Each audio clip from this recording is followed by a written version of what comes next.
So in the end, it finishes a draw. Luis Garcia joins us, who is watching this one for us. Luis, a fun game? It was actually a fun game. Better in the first 45. I think Spain was very active, very intense, good pressure. In the second half, I'm not sure what De La Fuente was waiting to see something different, because definitely Brazil went for it. They showed that they wanted to equalize or at least get something from tonight's game. And the Spanish national coach, he was trying to show that Spain is going to be strong enough at the Euros. He wanted to play toe-to-toe against this Brazil. The last challenge that Spain can check how they are going to arrive at the end of this season and start the Euros. So he wanted to put probably what we're going to see at the Euros. This is kind of very similar to the 11 start against the first game against Croatia on the 15th of June. And actually the two white players, Jamal and Williams, they've been impressive. They did so well, very intense. Dani Olmo was very good also in the midfield, but in the end it was a 3-3 draw with, you guys just mentioned, two very soft penalties for Spain. Even with your Spanish ways, Luis, you're saying they were both the wrong decisions? Yeah, I think that they are very soft. VAR is not involved in friendly games, so today we didn't check what happened on those two challenges. But I think that both of them, the first one, Dami Jamal is waiting for the Brazilian player to get to feel the touch, and he let himself go on the floor. And the second one, I think that Carvajal arrived late. There's a shoulder against shoulder, but he is unbalanced, so it's normal that he fell on the side. So, yeah, in the end, is the referee's interpretation. Once again, for me, I think that they were very soft, but they helped to Spain to get the 3 goals. How come there's VAR at the two England games? Is England more important than everybody else? It's Wembley and who knows? The home of football and all that sort of boring nonsense. Oh, they've got to have VAR in a friendly because England are playing. I don't know, Craig. I know the intricacies of it all. Luis, obviously, inevitably, there was a lot of tension on Vinicius Jr. after that press conference going into this tie. How would you rate his performance?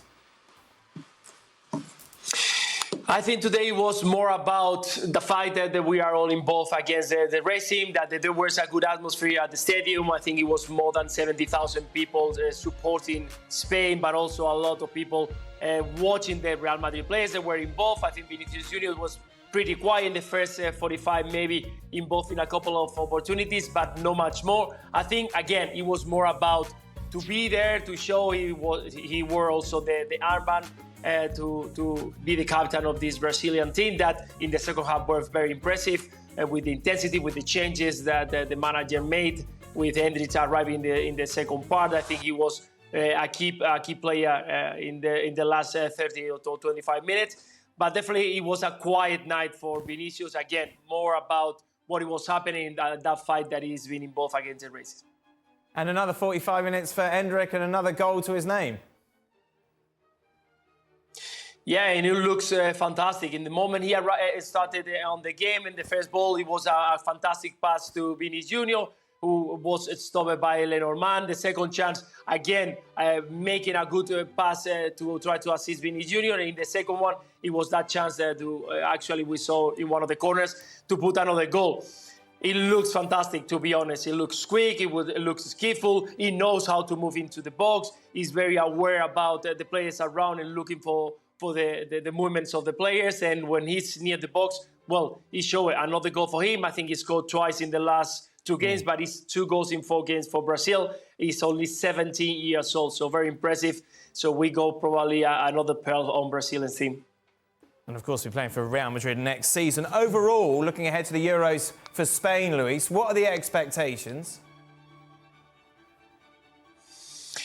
As always for Spain, we are expecting to do well. I think we got a very, very young team. I think we are maybe going to lack at some moments of experience. Again, we saw today 21 years old Nico Williams on the left side, Lamine Yamal on the right side. Those were the 2 best players on the game today. With Dani Olmo probably at the back, probably we're going to see Garcia, even though that today was Lenormand and Laporte once again. A lot of expectation. It's a good team, very dynamic. We need something extra because our main man, Morata, the one who should be our top scorer, has been 5 games without scoring. We don't have many players who can score goals, and that's something that is a big concern. We got players who can assist, we can create. But in the end, we need players. Today, Joselu didn't even play. I think that De La Fuente used only 4 players on the change in the second half. So the big concern is that how we are going to get the end product. We can create, we can have the ball, we can be very intense and aggressive going forward.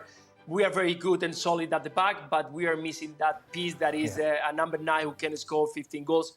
And Morata should be on fire if we want to go through and stay long in the Euros. You know, up until maybe, I don't know, recently, Alvaro Morata's been having one of his best seasons, certainly for club. And I know Griezmann and him, the partnership's been sort of split up a little bit with the injuries, but you'd wonder if he finishes the season strong with Atletico Madrid, and they got a lot to play for, then that's good news for Spain going into this tournament. But if he starts to flag between now and the end of the season, and we're starting to see that in the last 3 or 4 weeks, then that's a problem for the Spanish. That there is no getting away from it. If they don't have somebody in form that these young, exciting players can supply, they're not going to win the tournament.